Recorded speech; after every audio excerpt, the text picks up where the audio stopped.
अमूमन होता है 125 सीआरपीसी में या गुजारे भत्ते मेंटेनेंस के मामलों में पत्नी द्वारा झूठी गवाही दी जाती है, झूठे दस्तावेज पेश किए जाते हैं दोस्तों। इसी से रिलेटेड ये वीडियो है दोस्तों। और इस मामले में पत्नी ने क्या किया था दोस्तों, पत्नी द्वारा उस आदेश के खिलाफ रिवाइज्ड पिटीशन दायर करी गई थी दोस्तों, जिसमें एडिशनल प्रिंसिपल जज फैमिली कोर्ट अंबाला ने यह आदेश दिया था कि न्याय के हित में यह अप्रोप्रिएट होगा कि महिला के खिलाफ झूठी गवाही की धारा 191 आईपीसी के तहत अपराध की जांच की जाए। धारा 193 के तहत दंडनीय है और इस संबंध में एक अलग शिकायत सीआरपीसी 340 के तहत कोर्ट द्वारा सीजेएम अंबाला की अदालत को भेजने का आदेश दिया गया है दोस्तों।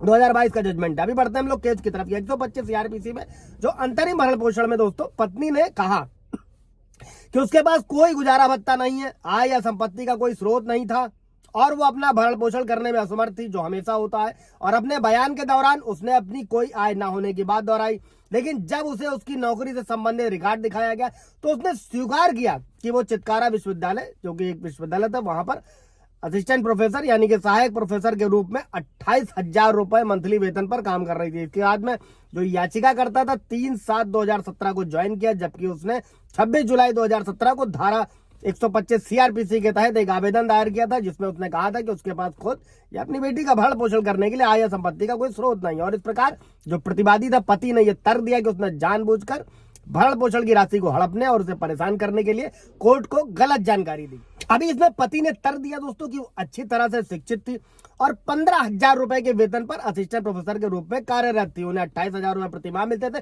जो उनके और उनके बच्चे के भरण पोषण के लिए पर्याप्त था। और उन्होंने कहा कि सच बताना पक्षकारों का सबसे बड़ा कर्तव्य है, ताकि कोर्ट इस निष्कर्ष पर पहुंच सके कि पत्नी द्वारा भरण पोषण के रूप में दावा की गई राशि का भुगतान किया जाना था या नहीं किया जाना था। और तथ्य ये है दोस्तों कि उसने इसी जानकारी का खुलासा नहीं किया था और कोर्ट के सामने प्रस्तुत की गई थी दोस्तों। और वो 28,000 रुपए मंथली उसकी इनकम थी, वो कमा रहे थे, और उसके पास 30,000 रुपए के एनएससी, 1 लाख रुपए पीएफ खाते में। इसलिए जांच की जानी चाहिए, उसके खिलाफ धारा 340 सीआरपीसी के तहत कार्रवाई शुरू की जानी चाहिए, ऐसा कोर्ट ने आदेश किया।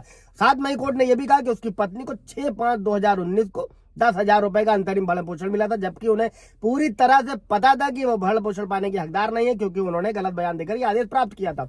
इसी प्रकार दोस्तों उन्होंने यह दावा किया कि एफआईआर दर्ज की गई है, उसके खिलाफ धारा 191 से 195 आईपीसी के तहत मामला दर्ज किया जाना चाहिए दोस्तों। और ये भी समझना है कि सीआरपीसी का जो धारा 340 के तहत कार्रवाई है दोस्तों, ये निसंदेह एक पक्ष के कहने पर शुरू की जाती है, लेकिन न्याय प्रशासन का मामला है चूंकि दोस्तों, और इसलिए ये पक्षों और अदालतों के बीच है दोस्तों। हालांकि बिल्कुल सही है कि ऐसी कार्रवाई का प्रभाव वास्तव में दोनों पक्षों में किसी पर भी पड़ सकता है झूठे मामलों में दोस्तों। और न्यायालय में झूठे दावे करने की जो प्रथा को कहीं ना कहीं डिमोटिवेट किया जाना चाहिए, हतोत्साहित किया जाना चाहिए, क्योंकि पक्षकार के इस तरीके के आचरण से कोर्ट की गरिमा और पवित्रता और कई सारी चीजों पर फर्क पड़ता है। कोर्ट इसीलिए पत्नी की याचिका को खारिज किया जाता है दोस्तों। तो ये वीडियो आप लोगों को लगा कि जहां पर पत्नी झूठी गवाही देती है, अगर आप साबित करते हैं तो मुकदमा भी चलाया जा सकता है पत्नी के ऊपर, साथ में ही मेंटेनेंस को भी खारिज किया जा सकता है दोस्तों। कोई सवाल जवाब हो तो कमेंट में पूछिएगा। Thank you.